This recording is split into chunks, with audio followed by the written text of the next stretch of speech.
In a lot of Southern fiction, setting often becomes a character. Place becomes a character in and of itself, and the river in this story changes just as much as Abby. The St. Mary's is really one of the more beautiful places on the planet. I mean, it's untouched.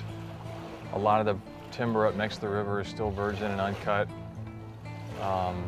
You kind of get down in there and you feel like you're in a different world. And I was just kind of cutting my way through the water, and I thought to myself, if I could figure out how to do it, this has got story written all over it. I also heard a story about a guy who had couriered divorce papers to his wife while she was in the hospital, kind of on her last leg.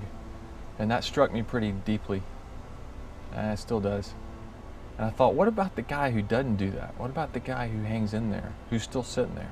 So those things sort of all swirled together and bubbled up, and at the end of it, we've got Where the River Ends. If I'm really honest, I probably write stories as much for myself as I do other people.